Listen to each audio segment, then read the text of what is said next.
ଭାବନ୍ତୁ ଆମେ ଗୋଟିଏ ଟ୍ରେନରେ ବସିଛୁ ଆଚ୍ଛା। ଆଉ ଆମ ପାଖରେ ବସିଥିବା ଲୋକଟି ଝରକା ବାହାରକୁ ଚାହିଁ ଲଗାତାର ଅଭିଯୋଗ କରୁଛି। ମାନେ ଖାଲି କହୁଛି ଯେ ବାହାର ଦୁନିଆଟା କେତେ ମଇଳା, କେତେ ଧୂଆଁଳିଆ ଆଉ ଅସୁନ୍ଦର। ସାଧାରଣତଃ ଲୋକେ ଏମିତି ହିଁ କରନ୍ତି। ଏକ୍ଜାକ୍ଟଲି। କିନ୍ତୁ ତାପରେ ଆପଣ ଟିକିଏ ଉଠିଲେ ଆଉ ଖଣ୍ଡେ କପଡ଼ା ନେଇ ସେହି ଝରକାର କାଚକୁ ଭିତର ପଟୁ ପୋଛିଦେଲେ। ଆଉ ଆଶ୍ଚର୍ଯ୍ୟର କଥା, ହଠାତ୍ ବାହାରର ଦୁନିଆ ଅତ୍ୟନ୍ତ ସୁନ୍ଦର ଓ ସ୍ପଷ୍ଟ ଦେଖାଗଲା। ମାନେ ମହିଳା ବାହାରେ ନଥିଲା? ବିଲକୁଲ ନୁହେଁ। ମଇଳା ଥିଲା ସେହି ଲେନ୍ସ ବା କାଚରେ, ଯାହା ମାଧ୍ୟମରେ ସେ ବାହାରକୁ ଦେଖୁଥିଲେ। ଆଜିର ଏହି ଗଭୀର ଆଲୋଚନାରେ ଆମେ ଠିକ୍ ଏମିତି କିଛି ବିଷୟ ଉପରେ କଥା ହେବା। ଆମ ପାଖରେ ଅଛି ଜେଫ୍ କେଲରଙ୍କର ବିଖ୍ୟାତ ଉତ୍ସାହ ଆଟିଟ୍ୟୁଡ୍ ଇଜ୍ ଏଭ୍ରିଥିଙ୍ଗ। ବହୁତ ଚମତ୍କାର ବହିଟେ ସେଇଟା। ଆଜ୍ଞା ହଁ, କିନ୍ତୁ ଆମର ଲକ୍ଷ୍ୟ କୌଣସି ଯାଦୁକରୀ ମନ୍ତ୍ର ଖୋଜିବା ନୁହେଁ, ବରଂ ବାସ୍ତବରେ ମାନସିକ ପରିବର୍ତ୍ତନ କିପରି ହୁଏ ତାହାର ପଛରେ ଥିବା କାରଣକୁ ଟିକେ ଗଭୀର ଭାବେ ବୁଝିବା। ଠିକ୍ କହିଲେ। ମାନେ ଆମେ ପ୍ରାୟତଃ ଆମ ଜୀବନର ସମସ୍ୟା ପାଇଁ ବାହାର ଦୁନିଆକୁ ବା ଭାଗ୍ୟକୁ ଦୋଷ ଦେଇଦେଉ। ବୁଝିଲେ ତ, ଆଜିର ଏହି ଆଲୋଚନାର ମୂଳ ଭିତ୍ତି ହେଉଛି ଯେ ଆମର ଦୃଷ୍ଟିକୋଣ ବା ଏଇ ଯେଉଁ ଆଟିଚ୍ୟୁଡ୍ ଆମେ କହୁଛୁ, ତାହା ହେଉଛି ଏକ ଅଦୃଶ୍ୟ ସୂତା। ଅଦୃଶ୍ୟ ସୂତା? ହଁ, ଯାହା ଆମ ଜୀବନର ପୁରା ନାଟକକୁ ମାନେ କଣ୍ଢେଇ ନାଚ ପରି ନିୟନ୍ତ୍ରଣ କରେ। ଏହା କେବଳ କିଛି ସକାରାତ୍ମକ ଚିନ୍ତା କରିଦେବା ବିଷୟରେ ନୁହେଁ, ଏଥିରେ ଏକ ଯାନ୍ତ୍ରିକ କ୍ଷମତା ରହିଛି ଯାହା ବାସ୍ତବତାକୁ ବଦଳାଇ ପାରେ। ଯେମିତି ଗୋଟିଏ ଛୋଟ ମଞ୍ଜି ଭିତରେ ଏକ ବିଶାଳ ଜଙ୍ଗଲ ଲୁଚି ରହିଥାଏ। ବିଲକୁଲ ସେହିପରି ଆମର ମାନସିକତାରେ ଆମର ପୁରା ଭବିଷ୍ୟତ ଲୁଚି ରହିଥାଏ। ତାହେଲେ ଆସନ୍ତୁ ସେହି ଟ୍ରେନ୍ ଝରକା ଉଦାହରଣର ହିଁ ଆରମ୍ଭ କରିବା। ହଁ ଉତ୍ସରେ ଏହି ଧାରଣାକୁ ବିଶ୍ୱାସର ଝରକା ବା ବିଲିଫ୍ ୱିଣ୍ଡୋ ବୋଲି କୁହାଯାଇଛି। ହଁ, ବିଲିଫ୍ ୱିଣ୍ଡୋ। କିନ୍ତୁ ମୋ ମନରେ ଗୋଟେ ପ୍ରଶ୍ନ ଆସୁଛି। ଆମେ ତ ଜାଣିଶୁଣି ନିଜ ଝରକାକୁ ମଇଳା କରୁନାହୁଁ ନା, ତେବେ ଏହି ମଇଳା ଆସୁଛି କେଉଁଠୁ? ଏହି ବିଶ୍ୱାସର ଝରକା ପ୍ରକୃତରେ ଗଢ଼ା ହେଉଛି କେମିତି? ଦେଖନ୍ତୁ, ଏହା ଏକ ଦିନିଆ କାମ ନୁହେଁ। ଏହା ଏକ ଦୀର୍ଘ ପ୍ରକ୍ରିୟା ଯାହା ପିଲାଦିନରୁ ହିଁ ଆରମ୍ଭ ହୋଇଯାଇଥାଏ। ଆଚ୍ଛା, ପିଲାଦିନରୁ? ହଁ, ଆମେ ପିଲାଦିନରୁ ଯାହା ସବୁ ଶୁଣିଛୁ, ଲୋକେ ଆମକୁ ଯେମିତି ବ୍ୟବହାର କରିଛନ୍ତି, ଆଉ ଆମେ ଯେଉଁ ଛୋଟ ବଡ଼ ବିଫଳତାଗୁଡ଼ିକ ସାମ୍ନା କରିଛୁ ନା, ସେସବୁ ମିଶି ଆମ ମନରେ ଏହି ଅଦୃଶ୍ୟ ଝରକା ତିଆରି କରନ୍ତି। ଗୋଟେ ଉଦାହରଣ ନେବା। ହଁ, ନିଶ୍ଚୟ। ଧରନ୍ତୁ, ଜଣେ ପିଲାକୁ ବାରମ୍ବାର କୁହାଯାଉଛି ଯେ ସେ ଗଣିତରେ ବହୁତ ଦୁର୍ବଳ। ସେହି କଥାଟି ତାର ବିଶ୍ୱାସର ଝରକାରେ ଏକ ଗଭୀର ଦାଗ ସୃଷ୍ଟି କରିଦିଏ। ମାନେ ସେ ନିଜେ ବିଶ୍ୱାସ କରିବାକୁ ଲାଗେ ଯେ ସେ ପ୍ରକୃତରେ ଦୁର୍ବଳ। ଏକଦମ। ତାପରେ ଭବିଷ୍ୟତରେ ସେ ଯେତେବେଳେ ବି ଗଣିତ ବହି ଖୋଲିବ, ସେ ସେହି ମଇଳା ଝରକା ଦେଇ ହିଁ ତାକୁ ଦେଖିବ। ଆଉ ତାର ମସ୍ତିଷ୍କ ଆପଣାଛାଏଁ କାମ କରିବା ବନ୍ଦ କରିଦେବ, କାରଣ ତାର ଝରକା ତାକୁ କହୁଛି, ତୁ ପାରିବୁନି। ଓହୋ, ବୁଝିଲି। ଏହି କଥାଟିକୁ ପ୍ରମାଣିତ କରିବା ପାଇଁ ଉତ୍ସରେ ଶବ୍ଦର ଶକ୍ତି ଉପରେ ଏକ ବହୁ ଚିତ୍ତାକର୍ଷକ ପରୀକ୍ଷା ବିଷୟରେ ଉଲ୍ଲେଖ କରାଯାଇଛି। ସେ ପାଣି ପରୀକ୍ଷା କଥା କହୁଛନ୍ତି ଦା? ଆଜ୍ଞା ହଁ। କୁହାଯାଇଛି ଯେ ପାଣି ଉପରେ ସକାରାତ୍ମକ ଶବ୍ଦ ଲେଖିଲେ ତାହା ସୁନ୍ଦର ବରଫ କ୍ରିଷ୍ଟାଲ ତିଆରି କରେ, କିନ୍ତୁ ନକାରାତ୍ମକ ଶବ୍ଦ ଯେମିତିକି ଘୃଣା କିମ୍ବା ରାଗ ତାହାକୁ ସମ୍ପୂର୍ଣ୍ଣ ରୂପେ ଭାଙ୍ଗିଦିଏ ବା ବିକୃତ କରିଦିଏ। ବହୁତ ଶକ୍ତିଶାଳୀ ଉଦାହରଣ ଏଇଟା। ଆଉ ଏବେ ଏହାକୁ ଆମେ ବିଜ୍ଞାନ ଭାବରେ ଗ୍ରହଣ କରୁ କିମ୍ବା ଏକ ଶକ୍ତିଶାଳୀ ରୂପକ ବା ମେଟାଫର ଭାବରେ ଗ୍ରହଣ କରୁ, ଏକଥା ତ ସତ ଯେ ମଣିଷ ଶରୀରରେ ପ୍ରାୟ 70% କେବଳ ପାଣି ଅଛି। ଠିକ୍ କଥା। ତେଣୁ ଆମେ ନିଜକୁ ପ୍ରତିଦିନ କେଉଁ ଶବ୍ଦ କହୁଛୁ, ତାର ପ୍ରଭାବ ଆମ ଶରୀର ଓ ମନ ଉପରେ କେତେ ଗଭୀର ହୋଇପାରେ ଭାବନ୍ତୁ ଟିକେ। ବାସ୍ତବରେ ଶବ୍ଦ ହେଉଛି ଆମ ମସ୍ତିଷ୍କର ପ୍ରୋଗ୍ରାମିଂ ଲାଙ୍ଗୁଏଜ। ମାନେ ଯେତେବେଳେ ଆମେ ନିରନ୍ତର ଭାବରେ ନକାରାତ୍ମକ ଶବ୍ଦ ବ୍ୟବହାର କରୁନା, ଆମେ ଆମର ସ୍ନାୟୁବିକ ପ୍ରଣାଳୀକୁ ବା ନର୍ଭସ୍ ସିଷ୍ଟମକୁ ଭୟ ଏବଂ ବିଫଳତା ପାଇଁ ଆଗୁଆ ପ୍ରସ୍ତୁତ କରୁଛୁ ବୋଲି ହିଁ ଧରି ନେବାକୁ ହେବ। ମାନେ ଆମେ ନିଜେ ହିଁ ନିଜ ଗୋଡ଼ରେ କୁରାଳି ମାରୁଛୁ। ଏକଦମ। ଆମେ ମନକୁ ଏକ ବଗିଚା ସହ ତୁଳନା କରିପାରିବା। ଏଠି ସକାରାତ୍ମକ ଚିନ୍ତାଧାରା ହେଉଛି ସୁନ୍ଦର ଫୁଲ ଗଛ ଏବଂ ନକାରାତ୍ମକ ଚିନ୍ତା ହେଉଛି ସେଇ ଘାସ ବା ଡାଙ୍ଗ ଯାହା ଆପଣା ଛାଏଁ ଉଠିଯାଏ। ହଁ, ଘାସ ଲଗାଇବାକୁ ପଡ଼େନି। ବିଲକୁଲ। ବଗିଚାକୁ ସୁନ୍ଦର ରଖିବାକୁ ହେଲେ ଆମକୁ ନିୟମିତ ସେହି ଘାସ ଉପାଡ଼ିବାକୁ ହିଁ ପଡ଼ିବ। ଏହା ନିଜକୁ ନିଜେ କେବେ ହେବ ନାହିଁ, ଆମକୁ ପ୍ରୟାସ କରିବାକୁ ହେବ। ଆଚ୍ଛା, କିନ୍ତୁ ମୁଁ ଏଠି ଟିକେ ଉଲ୍ଟା ଯୁକ୍ତି କରିବାକୁ ଚାହିଁବି। ହଁ, କୁହନ୍ତୁ। କାରଣ ଏହା ବାସ୍ତବିକ ଦୁନିଆ ସହ ଜଡ଼ିତ। ଧରନ୍ତୁ, ଜଣେ ବ୍ୟକ୍ତିଙ୍କର ହଠାତ୍ ଚାକିରି ଚାଲିଯାଇଛି, ଆର୍ଥିକ ସ୍ଥିତି ବହୁତ ଖରାପ ଅଛି ଏବଂ ପରିସ୍ଥିତି ବାସ୍ତବରେ ଅତ୍ୟନ୍ତ ସଙ୍ଗୀନ ଅଛି। ଏମିତି ତ ଅନେକଙ୍କ ସହ ହୁଏ। ତ ସେହି ସମୟରେ ତାଙ୍କୁ ଯାଇ କହିବା ଯେ ନିଜର ବିଶ୍ୱାସର ଝରଖା ସଫା କର ବା ସକାରାତ୍ମକ କଥା କୁହ, କ'ଣ ଏହା ଟିକେ ଅବାସ୍ତବ ଲାଗୁନାହିଁ? ମାନେ ବାସ୍ତବିକ ସମସ୍ୟା ଭିତରେ ଏହା କେବଳ ସକାରାତ୍ମକ ହେବାରେ ଏକ ମିଛ ଅଭିନୟ ନୁହେଁ କି? ଏହା ଏକ ଅତ୍ୟନ୍ତ ଯୁକ୍ତିଯୁକ୍ତ ସନ୍ଦେହ। ବହୁତ ଲୋକ ଏମିତି ହିଁ ଭାବନ୍ତି। କିନ୍ତୁ ଏଠି ବୁଝିବାକୁ ପଡ଼ିବେ ଯେ ବିଶ୍ୱାସର ଝରକା ସଫା କରିବା ଅର୍ଥ ନୁହେଁ ଯେ ଆମେ ସମସ୍ୟାକୁ ଲୁଚାଇବା କିମ୍ବା ମିଛ ଖୁସିର ଅଭିନୟ କରିବା। ତାହେଲେ ପ୍ରକୃତ ଅର୍ଥ କ'ଣ? ଦେଖନ୍ତୁ, ଯଦି ଆପଣଙ୍କ ଗାଡ଼ି ଖରାପ ହୋଇଯାଇଛି ତେବେ ତାକୁ ଅଣଦେଖା କରିବା ତ ମୂର୍ଖାମି ହେବ ନା। କିନ୍ତୁ ଦୃଷ୍ଟିକୋଣ ବଦଳାଇବା ଅର୍ଥ ହେଉଛି ନିଜ ମସ୍ତିଷ୍କକୁ ପଚାରୁଥିବା ପ୍ରଶ୍ନର ଦିଗକୁ ବଦଳାଇବା। ପ୍ରଶ୍ନର ଦିଗ ଟିକେ ଉଦାହରଣ ଦେଇ ବୁଝାଇବେ? ନିଶ୍ଚୟ। ଯେତେବେଳେ ଆମେ ଭାବୁ ଯେ ମୋ ସାଙ୍ଗରେ ସବୁବେଳେ ଏମିତି କାହିଁକି ହୁଏ, ମୁଁ ତ ପୁରା ବର୍ବାଦ ହୋଇଗଲି ବୋଲି ଭାବିଲେ ଆମ ମସ୍ତିଷ୍କ ସମାଧାନ ଖୋଜିବା ସମ୍ପୂର୍ଣ୍ଣ ବନ୍ଦ କରିଦିଏ। ମାନେ ସେ ଗୋଟେ ବନ୍ଦ ଗଳିରେ ପଶିଯାଏ। ଏକଦମ। କିନ୍ତୁ ଯେତେବେଳେ ଆମେ ଭାବୁ ହଁ ଅବସ୍ଥା ଖରାପ ଅଛି ସତ, କିନ୍ତୁ ମୁଁ ଏଥିରୁ କେମିତି ବାହାରି ପାରିବି, ସେତେବେଳେ ଆମ ମସ୍ତିଷ୍କର ସମସ୍ୟା ସମାଧାନକାରୀ ବିଭାଗ ମାନେ ପ୍ରୋବ୍ଲେମ ସଲଭିଂ ପାର୍ଟ ସକ୍ରିୟ ହୋଇଯାଏ। ଏହା କୌଣସି ମିଛ ଅଭିନୟ ନୁହେଁ। ବାଃ, ବହୁ ସୁନ୍ଦର ଭାବେ ବୁଝାଇଲେ। ମାନେ ଏହା ନିଜ ମନରୁ ମାନସିକ ପଥର ହଟାଇ ନୂଆ ରାସ୍ତା ଖୋଜିବାରେ ଏକ ବୈଜ୍ଞାନିକ ଉପାୟ। ବିଲକୁଲ ଠିକ୍। ବୁଝିପାରିଲି। ଅର୍ଥାତ୍ ଝରକା ସଫା କରିବା ଦ୍ୱାରା ଆମେ ରାସ୍ତା ସ୍ପଷ୍ଟ ଦେଖିପାରିବା। କିନ୍ତୁ ଏଠି ମୋର ଆଉ ଗୋଟେ କଥା ମନେ ପଡ଼ୁଛି। କେବଳ ସ୍ପଷ୍ଟ ରାସ୍ତା ଦେଖିଦେଲେ ତ ଆମେ ଗନ୍ତବ୍ୟସ୍ଥଳରେ ପହଞ୍ଚିଯିବ ନାହିଁ ନା? ନା, ସେଥିପାଇଁ ତ ଚାଲିବାକୁ ପଡ଼ିବ। ହଁ, କେଉଁଠି ନା କେଉଁଠି ଆମକୁ ଟ୍ରେନ୍ରୁ ଓହ୍ଲାଇବାକୁ ପଡ଼ିବ ଆଉ କାମ କରିବାକୁ ପଡ଼ିବ। ଆମେ କେବଳ ଚିନ୍ତାଧାରାକୁ କାର୍ଯ୍ୟରେ କିପରି ପରିଣତ କରିବା ସେ ବିଷୟରେ ଉତ୍ସାରେ ଏକ ଆଶ୍ଚର୍ଯ୍ୟଜନକ ଉଦାହରଣ ଅଛି। ହର୍ନାନ କୋଟେସଙ୍କ ଉଦାହରଣ କଥା କହୁଛନି ତ? ଆଜ୍ଞା ହଁ। ହର୍ନାନ କୋଟେସ ନାମକ ଜଣେ ସେନାପତି ଯେତେବେଳେ ମେକ୍ସିକୋରେ ପହଞ୍ଚିଲେ, ସେ ନିଜ ସୈନ୍ୟମାନଙ୍କୁ ଆଦେଶ ଦେଲେ ଯେ ନିଜର ସବୁ ଜାହାଜକୁ ଜାଳିଦିଅ। ଶୁଣିବାକୁ କେମିତି ଅଜବ ଲାଗୁଛି ନା? ହଁ, ମାନେ ପ୍ରଥମ ଥର ଶୁଣିଲେ ଲାଗିବ ଯେ ଏହା ତ ଏକ ଅତ୍ୟନ୍ତ ଖରାପ ରଣନୀତି। ନିଜର ଆଶ୍ରୟକୁ ବା ଫେରିବାର ରାସ୍ତାକୁ ଜାଳିଦେବା କେମିତି ବୁଦ୍ଧିମାନର କାମ ହୋଇପାରେ? ଯଦି ସେମାନେ ହାରିଯାଇଥାନ୍ତେ କିମ୍ବା ଫେରିବାକୁ ଚାହିଁଥାନ୍ତେ ତେବେ କ'ଣ ହୋଇଥାନ୍ତା? ଆଉ କୋଟେସ ଠିକ୍ ଏହି ବିଚାରକୁ ହିଁ ମାରିଦେବାକୁ ଚାହୁଁଥିଲେ। ମାନେ ଟିକେ ଖୋଲିକି କୁହନ୍ତୁ। ଦେଖନ୍ତୁ, ଯେତେବେଳେ ଆମ ପାଖରେ ଫେରି ଯିବା ପାଇଁ ଏକ ପ୍ଲାନ୍ ବି ଥାଏ ନା, ସେତେବେଳେ ଆମର ପ୍ରତିବଦ୍ଧତା ବା କମିଟମେଣ୍ଟ କେବେ ବି 100% ହୋଇପାରେ ନାହିଁ। ବୁଝିଲେ ତ? ଆଚ୍ଛା, ମାନେ ଆମେ ଆରାମରେ ରହିଯାଉ ଯେ କିଛି ନହେଲେ ତ ଅନ୍ୟ ରାସ୍ତା ଅଛି। ଏକ୍ଜାକ୍ଟଲି। ଜାହାଜ ଜାଳିଦେବା ଦ୍ୱାରା ସେ ସୈନ୍ୟମାନଙ୍କର ମନରୁ ସନ୍ଦେହର ପୋଲକୁ ସମ୍ପୂର୍ଣ୍ଣ ରୂପେ ନଷ୍ଟ କରିଦେଲେ। ଆଉ ଯେତେବେଳେ ମଣିଷ ପାଖରେ କୌଣସି ବିକଳ୍ପ ନଥାଏ, ତାର ମସ୍ତିଷ୍କ ଏକ ଅସମ୍ଭବ ଶକ୍ତିର ପ୍ରଦର୍ଶନ କରେ। ଆମେ ପ୍ରାୟତଃ କୌଣସି ନୂଆ କାମ ଆରମ୍ଭ କଲାବେଳେ କହୁ ଯେ ମୁଁ ଚେଷ୍ଟା କରିବି। ହଁ, ସମସ୍ତେ ପ୍ରାୟ ସେଇଆ କୁହନ୍ତି। କିନ୍ତୁ ମନୋବିଜ୍ଞାନ ଦୃଷ୍ଟିରୁ ଦେଖିଲେ ଚେଷ୍ଟା କରିବି ଶବ୍ଦଟି ହେଉଛି ବିଫଳତା ପାଇଁ ଆଗୁଆ ପ୍ରସ୍ତୁତ କରି ରଖିଥିବା ଏକ ବହାନା। ସତରେ ଏଇଟା ଖୁବ୍ ଗଭୀର କଥା କହିଲେ। ଠିକ୍ ଯେମିତି ନଈ କୂଳରେ ଗୋଟିଏ ଗୋଡ଼ ଆଉ ପାଣିରେ ଥିବା ଡଙ୍ଗାରେ ଅନ୍ୟ ଗୋଡ଼ ରଖିବା। ବିଲକୁଲ। ସେମିତି କଲେ କ'ଣ ହେବ? ସେମିତି କଲେ ଆପଣ ନା କୂଳରେ ଭଲରେ ଛିଡ଼ା ହୋଇପାରିବେ ନା ଡଙ୍ଗାରେ ଯାତ୍ରା କରିପାରିବେ। ଶେଷରେ ପାଣିରେ ପଡ଼ିବା ହିଁ ସାର ହେବ। ହଁ, ଆଉ ବୁଢ଼ିବା ବି ଥେୟ। ଏକଦମ। କିନ୍ତୁ ଆମକୁ ଏମିତି ସମ୍ପୂର୍ଣ୍ଣ ପ୍ରତିବଦ୍ଧ ହେବାରୁ ପ୍ରକୃତରେ କିଏ ଅଟକାଉଛି? ଉତ୍ସରେ ଏହାର ଉତ୍ତର ଦିଆଯାଇଛି, ତାହା ହେଉଛି ଭୟ। ଆଉ ଉତ୍ସରେ ଭୟକୁ ଏକ କାଗଜର କାନ୍ଥ ସହ ତୁଳନା କରାଯାଇଛି। ମୋତେ ଏ ଉପମାଟା ବହୁତ ସୁନ୍ଦର ଲାଗିଲା। ମାନେ ପେପର ୱାଲ୍ ଅଫ୍ ଫିୟର। ହଁ, ଦୂରରୁ ଦେଖିଲେ ଲାଗିବ ଯେମିତି ଏକ ବିରାଟ ପଥର କାନ୍ଥ ଛିଡ଼ା ହୋଇଛି, ଆମେ ପାର ହେଇପାରିବାନି। କିନ୍ତୁ ପାଖକୁ ଯାଇ ହାତ ମାରିଲେ ଜଣାପଡ଼େ ଯେ ଏହା କେବଳ କାଗଜର। ପବ୍ଲିକ୍ ସ୍ପିକିଂ ବା ସମସ୍ତଙ୍କ ସାମ୍ନାରେ କଥା କହିବାକୁ ଅତ୍ୟନ୍ତ ଭୟ କରୁଥିବା ଜଣେ ଯୁବତୀଙ୍କ ଉଦାହରଣ ମାଧ୍ୟମରେ ଏହାକୁ ଭଲ ଭାବେ ବୁଝାଯାଇଛି। ଆଉ ସେ ଯୁବତୀ ଜଣକ କ'ଣ କଲେ?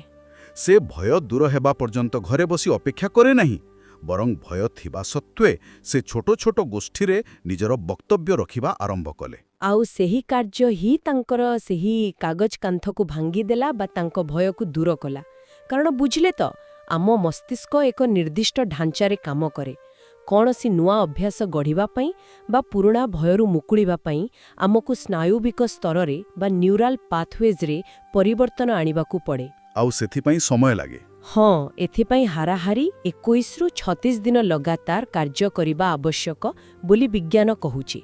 ଯଦି ଆମେ କେବଳ ଘରେ ବସି ଚିନ୍ତା କରିବା ଯେ ଯେବେ ମୋର ଭୟ କମିଯିବ ମୁଁ ସେବେ ଆରମ୍ଭ କରିବି, ତେବେ ବିଶ୍ୱାସ କରନ୍ତୁ ସେହି ଦିନ କେବେ ଆସିବ ନାହିଁ। କେବେ ବି ନାହିଁ। ବରଂ କାର୍ଯ୍ୟ ଆରମ୍ଭ କଲେ ଯାଇ ଭୟର କାଗଜ କାନ୍ଥ ଆପଣା ଛାଇଁ ଚିରି ହୋଇଯାଏ। ସେଇଥିପାଇଁ ବୋଧେ ଉତ୍ସରେ ସେହି ବୃଦ୍ଧ କୃଷକଙ୍କର କଥାଟି ଏତେ ପ୍ରଭାବଶାଳୀ ଭାବେ ଉପସ୍ଥାପନ କରାଯାଇଛି। କେଉଁ କଥାଟା? ଗଛ ଲଗାଇବା କଥା। ହଁ, ଗଛ ଲଗାଇବାର ସବୁଠାରୁ ଭଲ ସମୟ 20 ବର୍ଷ ପୂର୍ବେ ଥିଲା, ଆଉ ଦ୍ୱିତୀୟ ଭଲ ସମୟ ହେଉଛି ଏବେ। ବହୁତ ଶକ୍ତିଶାଳୀ ବାକ୍ୟ ଏହା। ତାହେଲେ ଆମେ ଏବେ ବୁଝିଲେ ଯେ କାର୍ଯ୍ୟ ତୁରନ୍ତ ଆରମ୍ଭ କରିଦେବା ଆବଶ୍ୟକ। କିନ୍ତୁ ଆସନ୍ତୁ ବାସ୍ତବିକତାର ଆଉ ଏକ ଦିଗ ଉପରେ ଆଲୋଚନା କରିବା, ଯେଉଁଠି ଅଧିକାଂଶ ଲୋକ ଅଟକି ଯାଆନ୍ତି। ଆଚ୍ଛା, କେଉଁ ଦିଗ?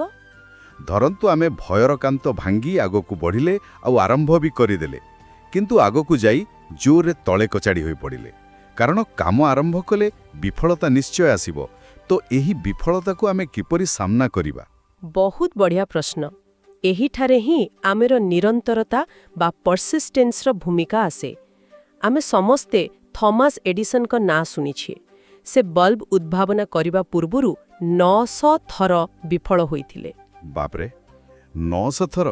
ସାଧାରଣ ଲୋକ ତ 3-4 ଥର ହିଁ ଛାଡ଼ିଦେବେ। ଏକଦମ। କିନ୍ତୁ ସେ ବିଫଳତାକୁ ନିଜର ବ୍ୟକ୍ତିଗତ ଅକ୍ଷମତା ଭାବରେ କେବେ ନେଇନଥିଲେ। ତାଙ୍କ ମସ୍ତିଷ୍କ ଏହାକୁ କେବଳ ଗୋଟେ ନୂଆ ତଥ୍ୟ ବା ଡାଟା ଭାବରେ ଗ୍ରହଣ କଲା। ସେ କହିଲେ, ମୁଁ ବିଫଳ ହୋଇନାହିଁ, ମୁଁ ବରଂ 900ଟି ଏମିତି ଉପାୟ ଖୋଜିଲି ଯାହା କାମ କରେ ନାହିଁ। ଏହା ହିଁ ହେଉଛି ଉଚ୍ଚସ୍ତରର ମାନସିକ ପରିପକ୍ୱତା। ହଁ, ସେହିପରି ଉତ୍ସରେ ଜଣେ ଲେଖକଙ୍କ କଥା ମଧ୍ୟ ଅଛି ଯେ 13 ଥର ପ୍ରତ୍ୟାଖ୍ୟାତ ହେବା ପରେ, ମାନେ ରିଜେକ୍ଟ ହେବା ପରେ 14ତମ ଥର ପ୍ରୟାସ କଲେ ଏବଂ ବେଷ୍ଟ ସେଲର ହେଲେ। ବାଃ, ଏହା ତ ପ୍ରେରଣାଦାୟକ। କିନ୍ତୁ ମୁଁ ଏଠାରେ ଆଉ ଗୋଟେ ଗଭୀର କଥା ଯୋଡ଼ିବାକୁ ଚାହିଁବି। ଏତେ ଥର ବିଫଳ ହୋଇ ମଧ୍ୟ ପୁଣି ଉଠିବା ପାଇଁ ନା, କେବଳ ନିଜର ମନୋବଳ ଯଥେଷ୍ଟ ନୁହେଁ। ଏଥିପାଇଁ ଆଖପାଖର ପରିବେଶ ବା ଆମର ଯେଉଁ ଇକୋସିଷ୍ଟମ ଅଛି ତାହା ଅତ୍ୟନ୍ତ ଗୁରୁତ୍ୱପୂର୍ଣ୍ଣ। ପରିବେଶର ପ୍ରଭାବ ସତରେ ସେତେ ବେଶୀ ଥାଏ କି? ବିଲକୁଲ। ଏକ ଗବେଷଣାରୁ ପ୍ରମାଣିତ ହୋଇଛି ଯେ ଏକ ପ୍ରେରଣାଦାୟକ କାର୍ଯ୍ୟକ୍ଷେତ୍ର ଲୋକଙ୍କ ଉତ୍ପାଦନ କ୍ଷମତା ବା ପ୍ରଡକ୍ଟିଭିଟିକୁ 30% ପର୍ଯ୍ୟନ୍ତ ବଢ଼ାଇ ଦିଏ। ଏମିତି ବି କୁହାଯାଏ ଯେ ଯଦି ଆପଣ 5 ଜଣ ନିରାଶାବାଦୀ ବା ନେଗେଟିଭ୍ ଲୋକଙ୍କ ସହ ରହୁଛନ୍ତି, ତେବେ ଖୁବ୍ ଶୀଘ୍ର ଆପଣ ଷଷ୍ଠ ବ୍ୟକ୍ତି ହେବା ସୁନିଶ୍ଚିତ। ଆଚ୍ଛା, କାହିଁକି ଏମିତି ହୁଏ? କାରଣ ଆମ ମସ୍ତିଷ୍କର ମିରର ନ୍ୟୁରନ୍ସ ଆଖପାଖର ଭାବନାକୁ ଖୁବ୍ ଶୀଘ୍ର ନକଲ କରିନିଏ। ଏହି କଥାଟି ଉପରେ ମୋର ଏକ ବହୁତ ବଡ଼ ପ୍ରଶ୍ନ ଅଛି, ଆଉ ମୁଁ ଭାବୁଛି ଏହା ବୋଧହୁଏ ସମସ୍ତଙ୍କ ମନରେ ଆସୁଥିବ। ହଁ, ପଚାରନ୍ତୁ। ଦେଖନ୍ତୁ, ଆମେ ବୁଝିଗଲୁ ଯେ ନକାରାତ୍ମକ ଲୋକଙ୍କ ଠାରୁ ଦୂରେଇ ରହିବା ଦରକାର। କିନ୍ତୁ ଯଦି ସେହି 5 ଜଣ ନକାରାତ୍ମକ ଲୋକ ଆମର ନିଜ ପରିବାରର ସଦସ୍ୟ ହୋଇଥାନ୍ତି କିମ୍ବା ଆମର ବହୁତ ପୁରୁଣା ଆଉ ଘନିଷ୍ଠ ସାଙ୍ଗ ହୋଇଥାନ୍ତି, ତେବେ ଆମେ କ'ଣ କରିବା? କର୍ମକ୍ଷେତ୍ର ବା ଚାକିରି ତ ବଦଳାଇ ଦେଇପାରିବା, କିନ୍ତୁ ପରିବାରକୁ ତ ସମ୍ପୂର୍ଣ୍ଣ ଛାଡ଼ି ଦେଇପାରିବା ନାହିଁ ନା। ଏହି ବାସ୍ତବିକ ସମସ୍ୟାର ସମାଧାନ କ'ଣ ହୋଇପାରେ? ଏହା ଏକ ଅତ୍ୟନ୍ତ ସମ୍ବେଦନଶୀଳ କିନ୍ତୁ ବହୁତ ଜରୁରୀ ପରିସ୍ଥିତି। ଦେଖନ୍ତୁ, ଏହାର ସମାଧାନ ସମ୍ପୂର୍ଣ୍ଣ ସମ୍ପର୍କ ଛିନ୍ନ କରିବାରେ ବା ତାଙ୍କୁ ଛାଡ଼ିଦେବାରେ ନାହିଁ। ବରଂ ଏହାର ସମାଧାନ ଅଛି ସୀମାରେଖା ବା ବାଉଣ୍ଡରୀ ନିର୍ଦ୍ଧାରଣ କରିବାରେ। ମାନେ ସୀମିତ ସମୟ ବିତାଇବା। ହଁ, ଆପଣଙ୍କୁ ସେମାନଙ୍କ ସହ ବିତାଉଥିବା ସମୟକୁ ନିୟନ୍ତ୍ରଣ କରିବାକୁ ପଡ଼ିବ। ଆଉ ସବୁଠୁ ବଡ଼ କଥା ହେଲା, ସେହି ସମୟର କ୍ଷତିପୂରଣ ପାଇଁ ଅନ୍ୟ ସକାରାତ୍ମକ ଉତ୍ସ ଖୋଜିବାକୁ ପଡ଼ିବ। ଏହାକୁ ଉତ୍ସରେ ଏକ ଚାଇନିଜ୍ ବାଉଁଶ ଗଛର ଉଦାହରଣ ସହ ବୁଝାଯାଇପାରେ। ବାଉଁଶ ଗଛ, ତାର ବିଶେଷତ୍ୱ କ'ଣ? ଏହି ଗଛକୁ ଲଗାଇବାର ପ୍ରଥମ 5 ବର୍ଷ ପର୍ଯ୍ୟନ୍ତ ନା, ମାଟି ଉପରେ ଆପଣଙ୍କୁ କିଛି ବି ଦେଖାଯାଏ ନାହିଁ। ଲୋକେ ଭାବିବେ ଗଛଟି ବୋଧେ ମରିଗଲାଣି। କିନ୍ତୁ ସେହି ସମୟରେ ଏହା ନିଜର ଚେରକୁ ମାଟି ତଳେ ବହୁତ ଗଭୀର ଓ ମଜବୁତ କରୁଥାଏ। ଆଉ ଥରେ ଚେର ମଜବୁତ ହୋଇଗଲେ 5 ବର୍ଷ ପରେ ଏହା କିଛି ସପ୍ତାହ ମଧ୍ୟରେ ଅନେକ ଫୁଟ ଉଚ୍ଚତାକୁ ଦ୍ରୁତ ଗତିରେ ବଢ଼ିଥାଏ। ଓହୋ, ଏହା ତ ଚମତ୍କାର। ଠିକ୍ ସେହିପରି ଏକ ନକାରାତ୍ମକ ପରିବେଶରେ ରହି ମଧ୍ୟ ଆପଣଙ୍କୁ ନିଜର ମାନସିକ ଚେରକୁ ଭଲ ବହି, ଶିକ୍ଷଣୀୟ ଆଲୋଚନା ଏବଂ ପ୍ରେରଣାଦାୟକ ବ୍ୟକ୍ତିବିଶେଷଙ୍କ ମାଧ୍ୟମରେ ମଜବୁତ କରିବାକୁ ହିଁ ପଡ଼ିବ। ବାହାରୁ ହୁଏତ ଦେଖାଯିବନି, କିନ୍ତୁ ଭିତରେ ଆପଣ ଶକ୍ତିଶାଳୀ ହେଉଥିବେ। ବୁଝିଲି। ଏଥିପାଇଁ ଉତ୍ସାହ ବା ପ୍ରୋତ୍ସାହନ ଏକ ବିରାଟ ଶକ୍ତି ଭାବେ କାମ କରେ ନା? ନିଶ୍ଚୟ। ଉତ୍ସରେ ଜଣେ ମାଙ୍କର ଏକ ବହୁତ ସୁନ୍ଦର କାହାଣୀ ଅଛି, ଯିଏ ନିଜ ପିଲାକୁ ପ୍ରତିଦିନ ଅନୁଭବ କରାଉଥିଲେ ଯେ ସେ କେତେ ସ୍ୱତନ୍ତ୍ର ଏବଂ ଜ୍ଞାନୀ। ସେହି ଗୋଟିଏ ପ୍ରୋତ୍ସାହନ ପିଲାଟିର ମାନସିକ ଚେରକୁ ଏତେ ବଳିଷ୍ଠ କଲା ଯେ ଆଗକୁ ଯାଇ ସେ ଜଣେ ମହାନ ବୈଜ୍ଞାନିକ ହୋଇପାରିଲା। ତାହେଲେ ଆମେ ବିଶ୍ୱାସର ଝରକା ସଫା କଲେ, ପ୍ରତିବଦ୍ଧତା ସହ କାମ ଆରମ୍ଭ କଲେ ଏବଂ ନିରନ୍ତରତା ରଖି ଆମର ପରିବେଶ ମାନସିକ ଚେରକୁ ବି ମଜବୁତ କଲେ। ଏବେ ପ୍ରଶ୍ନ ଆସୁଛି, ଏହି ସବୁ ଯାତ୍ରାର ଅନ୍ତିମ ଲକ୍ଷ୍ୟ ବା ଡେଷ୍ଟିନେସନ୍ କ'ଣ ହେବା ଉଚିତ? ବହୁତ ମୂଲ୍ୟବାନ ପ୍ରଶ୍ନ। କାରଣ କେବଳ ଟଙ୍କା ରୋଜଗାର କରିବା ବା ନିଜର ବ୍ୟକ୍ତିଗତ ସ୍ୱାର୍ଥ ହାସଲ କରିବାରେ ବୋଧହୁଏ ମଣିଷକୁ ଦୀର୍ଘସ୍ଥାୟୀ ସନ୍ତୁଷ୍ଟି ମିଳେ ନାହିଁ। ଉତ୍ସରେ କୃତଜ୍ଞତା ବା ଗ୍ରାଟିଚ୍ୟୁଡ୍ ବିଷୟରେ ଏକ ବହୁତ ହୃଦୟସ୍ପର୍ଶୀ ଉଦାହରଣ ଅଛି। ସେ ଫକୀର ଉଦାହରଣଟା? ହଁ, ଦେଖନ୍ତୁ କେମିତି କୁହାଯାଇଛି, ଏକ ଧନୀ ବ୍ୟକ୍ତି ଜଣେ ଫକୀରକୁ ଯାଇ 1,00,000 ଟଙ୍କା ଦେବାକୁ ପ୍ରସ୍ତାବ ଦେଲେ, କିନ୍ତୁ ସର୍ତ୍ତ ରଖିଲେ ଯେ ବଦଳରେ ଫକୀରଟି ତାଙ୍କୁ ନିଜର ଗୋଟିଏ ଆଖି କାଢ଼ିଦେବ। ଆଉ ଫକୀର ଜଣକ ତ ସାଙ୍ଗେ ସାଙ୍ଗେ ମନା କରିଦେଇଥିବେ। ଆଜ୍ଞା, ହଁ, ସମ୍ପୂର୍ଣ୍ଣ ମନା କରିଦେଲେ। ଏହି ଛୋଟ କାହାଣୀଟି ଆମକୁ ଗୋଟିଏ ସେକେଣ୍ଡରେ ବୁଝାଇ ଦିଏ ଯେ ଆମ ପାଖରେ ପୂର୍ବରୁ ଥିବା ଜିନିଷଗୁଡ଼ିକ, ଯେମିତିକି ଆମ ଆଖି, ସ୍ୱାସ୍ଥ୍ୟ, ଏଗୁଡ଼ିକ କେତେ ମୂଲ୍ୟବାନ ଓ ଆମେ ତାକୁ କେମିତି ବିନା ମୂଲ୍ୟରେ ଧରି ନେଇଛୁ। ନିଶ୍ଚିତ ଭାବରେ। ଆଉ ଗୋଟେ କଥା ବୁଝିବା ଦରକାର ଯେ କୃତଜ୍ଞତା କେବଳ ଏକ ଦାର୍ଶନିକ ଚିନ୍ତାଧାରା ନୁହେଁ, ଏହାର ବାସ୍ତବିକ ବୈଜ୍ଞାନିକ ପ୍ରଭାବ ଅଛି। ବୈଜ୍ଞାନିକ ପ୍ରଭାବ କେମିତି? ଯେତେବେଳେ ଆମେ ନିଜ ପାଖରେ ଥିବା ଜିନିଷ ପ୍ରତି ସତରେ କୃତଜ୍ଞତା ପ୍ରକାଶ କରୁନା, ଆମ ମସ୍ତିଷ୍କରେ ଡୋପାମାଇନ୍ ଓ ସେରୋଟୋନିନ୍ ଭଳି କେମିକାଲ୍ସର ସ୍ତର ବଢ଼ିଯାଏ। ଏହା ଆମ ମସ୍ତିଷ୍କକୁ ଶାନ୍ତ ଏବଂ ସକ୍ରିୟ ରଖେ। ବାଃ, ଏହା ତ ସିଧା ମେଡିକାଲ ସାଇନ୍ସ। ହଁ, ଆଉ ଏହା ସହିତ ଯେତେବେଳେ ଆମେ ଆମର ଲକ୍ଷ୍ୟଗୁଡ଼ିକୁ କାଗଜରେ ଲେଖୁ, ବିଶେଷ କରି ସେଇ ସ୍ମାର୍ଟ ଗୋଲ୍ସ, ଯାହାକି ସ୍ପେସିଫିକ୍, ମେଜରେବଲ୍, ଆଚିଭେବଲ୍ ଥାଏ, ସେତେବେଳେ ଆମ ମସ୍ତିଷ୍କର ରେଟିକ୍ୟୁଲାର ଆକ୍ଟିଭେଟିଂ ସିଷ୍ଟମ ବା RAS ସକ୍ରିୟ ହୋଇଯାଏ। ଏହି RASର କାମ କ'ଣ? ଏହି RAS ଏକ ଫିଲ୍ଟର ପରି କାମ କରେ, ଯାହା ଆମ ଲକ୍ଷ୍ୟ ସମ୍ବନ୍ଧୀୟ ସୁଯୋଗଗୁଡ଼ିକୁ ଆମ ଦୃଷ୍ଟିଗୋଚର କରାଏ, ଯାହା ଆମେ ଆଗରୁ ଦେଖିପାରୁନଥିଲେ। ସେଇଥିପାଇଁ ଗବେଷଣା କହୁଛି ଯେ କାଗଜରେ ଲକ୍ଷ୍ୟ ଲେଖିଲେ ସଫଳତାର ସମ୍ଭାବନା 3 ଗୁଣ ବଢ଼ିଯାଏ। ଏହା ପ୍ରକୃତରେ ଚମତ୍କାର। କିନ୍ତୁ ମୁଁ ଏଠି ଟିକେ ଆଲୋଚନାର ସବୁଠାରୁ ଅପ୍ରତ୍ୟାଶିତ ବିଷୟ ଉପରେ ଆସିବାକୁ ଚାହୁଁଛି। ଉତ୍ସରେ କୁହାଯାଇଛି ଯେ ଦୀର୍ଘସ୍ଥାୟୀ ସଫଳତା ପ୍ରକୃତରେ ଅନ୍ୟମାନଙ୍କର ସେବାରୁ ମିଳେ। ମୋତେ କିନ୍ତୁ ଏଥିରେ ଟିକେ ସନ୍ଦେହ ଲାଗୁଛି। ଆଚ୍ଛା, କାହିଁକି ସନ୍ଦେହ ଲାଗୁଛି? କାରଣ ଦେଖନ୍ତୁ, ଆମେ ଏକ ପ୍ରତିଯୋଗିତାମୂଳକ ଦୁନିଆରେ ବଞ୍ଚିଛୁ, ଯେଉଁଠି ସମସ୍ତେ ଆଗକୁ ଯିବାକୁ ଚାହୁଁଛନ୍ତି। ତେବେ କ'ଣ ଜଣେ ବ୍ୟକ୍ତିର ତୀବ୍ର ଉଚ୍ଚାଭିଳାଷ ବା ଆମ୍ବିସନ୍ ଏବଂ ନିଃସ୍ୱାର୍ଥପର ସେବା ମଧ୍ୟରେ କୌଣସି ସଂଘର୍ଷ ନାହିଁ? ଯଦି ମୁଁ କେବଳ ଅନ୍ୟର ସେବା କରିବି, ତେବେ ମୋର ନିଜର ଲକ୍ଷ୍ୟ କେବେ ପୂରଣ ହେବ? ମୁଁ ବୁଝିପାରୁଛି ଆପଣଙ୍କ ଦ୍ୱନ୍ଦ୍ୱ। କିନ୍ତୁ ଆପଣ ଯଦି ମାନବୀୟ ପ୍ରେରଣାର ମୂଳକୁ ଯିବେ ନା, ତେବେ ଦେଖିବେ ଯେ ଏଥିରେ ପ୍ରକୃତରେ କୌଣସି ସଂଘର୍ଷ ନାହିଁ। କେବଳ ବ୍ୟକ୍ତିଗତ ସ୍ୱାର୍ଥ ବା ଟଙ୍କା ପାଇଁ କାମ କରୁଥିବା ବ୍ୟକ୍ତିର ଇନ୍ଧନ ବା ଏନର୍ଜି ଖୁବ୍ ଶୀଘ୍ର ସରିଯାଏ। ଆଚ୍ଛା, ଉତ୍ସରେ ଏହାର କିଛି ଉଦାହରଣ ଅଛି କି? ହଁ, ସେ ଡାକ୍ତରଙ୍କ ଉଦାହରଣକୁ ନିଅନ୍ତୁ।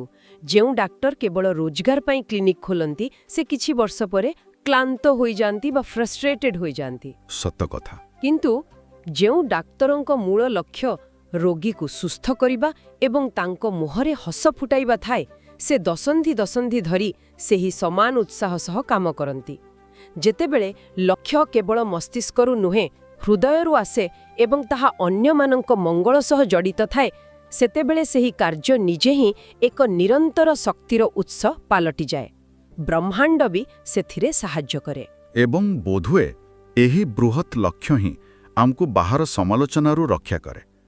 କାରଣ ଆପଣ ଯେତେବେଳେ ଆଗକୁ ବଢ଼ିବେ, ଭଲ କାମ କରିବେ, ଲୋକେ ତ ସମାଲୋଚନା ନିଶ୍ଚୟ କରିବେ। ବିଲକୁଲ, ଲୋକେ ତ କହିବେ। ଉତ୍ସରେ ଥିବା ଏକ ଉପମା ଅନୁସାରେ ସମାଲୋଚନାକୁ ପାଣିରେ ବୋତକର ପିଠି ପରି ଗ୍ରହଣ କରିବା ଉଚିତ। ଯେଉଁଠି ପାଣି ପଡ଼ିଲେ ବି ସଙ୍ଗେ ସଙ୍ଗେ ଖସିଯାଏ, ବୋତକ ଓଦା ହୁଏନି। ବହୁତ ସୁନ୍ଦର ଉପମା ଏଟା। କିମ୍ବା ସେଇ ମୂର୍ତ୍ତିକାର ପରି, ଯିଏ ଗୋଟିଏ ବଡ଼ ପଥର ଭିତରେ ନିଜର ପ୍ରେମକୁ ବା ସେଇ ସୁନ୍ଦର ମୂର୍ତ୍ତିକୁ ଦେଖେ। ବାହାରର ଲୋକ କ'ଣ କହୁଛନ୍ତି ସେଥିପ୍ରତି ସେ ଟିକେ ବି ଧ୍ୟାନ ଦିଅନ୍ତି ନାହିଁ, କେବଳ ଅଦରକାରୀ ପଥରକୁ କାଟି ବାହାର କରିଦିଅନ୍ତି। ନିଜ କାମ ସହ ଏପରି ଭାବନାତ୍ମକ ସଂଯୋଗ ଥିଲେ ହିଁ କୌଣସି ସମାଲୋଚନା ଆମକୁ ବିଚଳିତ କରିପାରିବ ନାହିଁ। ଏକଦମ ସଠିକ କଥା କହିଲେ। ସେଇଥିପାଇଁ ତ କୁହାଯାଏ ଯେ କୃତଜ୍ଞତା ହେଉଛି ଏକ ଦର୍ପଣ ଯାହା ଆମ ମନରୁ ଅଭିଯୋଗର ଧୂଳିକୁ ସଫା କରି ପ୍ରକୃତ ସୌନ୍ଦର୍ଯ୍ୟ ଦେଖାଏ। ଯିଏ ଭିତରୁ ସନ୍ତୁଷ୍ଟ ଏବଂ ନିଜ ଲକ୍ଷ୍ୟ ପ୍ରତି ସ୍ପଷ୍ଟ ଥାଏ, ବାହ୍ୟ ସମାଲୋଚନା ତାଙ୍କ ପାଇଁ କେବଳ ପୃଷ୍ଠଭୂମିର ଶବ୍ଦ ବା ବ୍ୟାକଗ୍ରାଉଣ୍ଡ ନଏଜ୍ ସମାନ ହୋଇଯାଏ। ତାହେଲେ ଆମେ ଆଜିର ଏହି ଗଭୀର ଆଲୋଚନାର ଶେଷ ପର୍ଯ୍ୟାୟରେ ଆସି ପହଞ୍ଚିଛୁ। ଏସବର ମୁଖ୍ୟ ନିଷ୍କର୍ଷ ହେଉଛି ଯେ ପରିବର୍ତ୍ତନ କେବେ ବି ରାତାରାତି ହୁଏ ନାହିଁ। ରୋମ୍ ସହର ଗୋଟିଏ ଦିନରେ ତିଆରି ହୋଇନଥିଲା। ହଁ, ସେଇଟା ଗୋଟେ ଲୋକପ୍ରିୟ କଥା। କିନ୍ତୁ ଆମେ ପ୍ରାୟତଃ ଭୁଲି ଯାଉ ଯେ ରୋମ୍ ସିନା ଗୋଟିଏ ଦିନରେ ତିଆରି ହୋଇନଥିଲା, କିନ୍ତୁ ପ୍ରତି ଘଣ୍ଟାରେ ସେଠାରେ ଗୋଟିଏ ଲେଖାଏଁ ଇଟା ଯୋଡ଼ାଯାଉଥିଲା। ତାହା ହିଁ ହେଉଛି ନିରନ୍ତରତା। ଆମର ଦୃଷ୍ଟିକୋଣ ବା ଆଟିଚ୍ୟୁଡ୍ ହେଉଛି ସେହି ଅଟଳ ଦୁର୍ଗ, ଯାହାକୁ ଗୋଟିଏ ଗୋଟିଏ ଇଟା ଯୋଡ଼ି ଆମକୁ ନିଜେ ତିଆରି କରିବାକୁ ପଡ଼ିବ। ଏହା ହିଁ ମାନସିକ ଚିତ୍ରଣ ବା ଭିଜୁଆଲାଇଜେସନର ପ୍ରକୃତ ଶକ୍ତି। ମହମ୍ମଦ ଅଲି ବକ୍ସିଂ ରିଙ୍ଗକୁ ଓହଲାଇବା ପୂର୍ବରୁ ହିଁ ନିଜ ମନରେ ମ୍ୟାଚ୍ ଜିତି ସାରିଥିଲେ ବୋଲି ଉତ୍ସରେ କୁହାଯାଇଛି। ଆଉ ସେହିପରି କୃଷକଟିଏ ମଞ୍ଜି ବୁଣିବା ପୂର୍ବରୁ ନିଜ ଫସଲର କଳ୍ପନା ମନରେ କରିସାରିଥାଏ। ପ୍ରକୃତରେ ଏବଂ ମୁଁ ଭାବୁଛି ଏଥିରୁ ଆମେ ଏକ ବହୁତ ବଡ଼ ଶିକ୍ଷା ନେଇପାରିବା। ଆଜି କିମ୍ବା ଆସନ୍ତାକାଲି ଯେତେବେଳେ କୌଣସି କଠିନ ପରିସ୍ଥିତି ଆସିବ, ଟିକେ ଅଟକି ଯାଆନ୍ତୁ ଏବଂ ନିଜକୁ କେବଳ ଗୋଟିଏ ପ୍ରଶ୍ନ ପଚାରନ୍ତୁ ଯେ କ'ଣ ଏହି ସମସ୍ୟାକୁ ଆହୁରି ଏକ ଭଲ ଦୃଷ୍ଟିକୋଣରୁ ଦେଖାଯାଇପାରିବ। କାରଣ ଆମର ଗୋଟିଏ ଛୋଟ ପରିବର୍ତ୍ତିତ ଦୃଷ୍ଟିକୋଣ ଆମର ସମ୍ପୂର୍ଣ୍ଣ ବାସ୍ତବତାକୁ ବଦଳାଇ ଦେଇପାରେ। ଏକଦମ। ଏହି କଥାଟିକୁ ଆହୁରି ଗଭୀରକୁ ନେଇ ମୁଁ ଏକ ନୂତନ ଏବଂ ପ୍ରରୋଚକ ଚିନ୍ତା ସହ ଆଜିର ଏହି ଆଲୋଚନାକୁ ଶେଷ କରିବାକୁ ଚାହୁଁଛି। ଟିକିଏ ଚିନ୍ତା କରନ୍ତୁ, ଯଦି ଜଣେ ବ୍ୟକ୍ତିର ବ୍ୟକ୍ତିଗତ ଦୃଷ୍ଟିକୋଣ ତାର ପୁରା ବାସ୍ତବତାକୁ ସମ୍ପୂର୍ଣ୍ଣ ରୂପେ ବଦଳାଇ ଦେଇପାରୁଛି, ତେବେ ଯେତେବେଳେ ଏକ ସମ୍ପୂର୍ଣ୍ଣ ସମାଜ ବା ସମ୍ପ୍ରଦାୟ ସାମୂହିକ ଭାବରେ ଏକ ନକାରାତ୍ମକ ବିଶ୍ୱାସର ଝରକା ଆପଣାଇ ନିଏ, ସେତେବେଳେ ପ୍ରକୃତରେ କ'ଣ ହେଉଥିବ? ଏହା ବହୁତ ଗଭୀର ସାମାଜିକ ପ୍ରଶ୍ନ। ଆମେ କିପରି ସାମୂହିକ ଭାବରେ ନିଜର ସାମର୍ଥ୍ୟକୁ ସଙ୍କୁଚିତ କରିଦେଉଛୁ ଭାବନ୍ତୁ ଟିକେ। କିନ୍ତୁ ଏହାର ଏକ ସକାରାତ୍ମକ ଦିଗ ମଧ୍ୟ ଅଛି। କିପରି ଜଣେ ବ୍ୟକ୍ତିର ସକାରାତ୍ମକ ମାନସିକତା ଏକ ସମ୍ପୂର୍ଣ୍ଣ ଗୋଷ୍ଠୀରେ ପରିବର୍ତ୍ତନର ଏକ ଶୃଙ୍ଖଳା ବା ଚେନ୍ ରିଆକ୍ସନ୍ ସୃଷ୍ଟି କରିପାରିବ। ସତରେ ଗୋଟିଏ ଲୋକର ଭଲ ଚିନ୍ତା ପୁରା ସମାଜକୁ ବଦଳାଇବାର ଶକ୍ତି ରଖେ। ଏକଦମ। ତେଣୁ ପରବର୍ତ୍ତୀ ଥର ଯେତେବେଳେ ଆଇନା ସାମ୍ନାରେ ଛିଡ଼ା ହେବେ, ସେହି ଚେହେରାକୁ କେବଳ ଜଣେ ବ୍ୟକ୍ତି ଭାବରେ ନ ଦେଖି ଏକ ସମ୍ପୂର୍ଣ୍ଣ ସମାଜର ମାନସିକତା ବଦଳାଇ ପାରିବାର କେନ୍ଦ୍ରବିନ୍ଦୁ ଭାବରେ ଦେଖିବାକୁ ଚେଷ୍ଟା କରନ୍ତୁ। ଆଜିର ଏହି ଗଭୀର ଆଲୋଚନା ପାଇଁ ଏତିକି। ପୁଣି ଭେଟ ହେବା ଆଉ ଏକ ନୂଆ ବିଷୟ ସହିତ।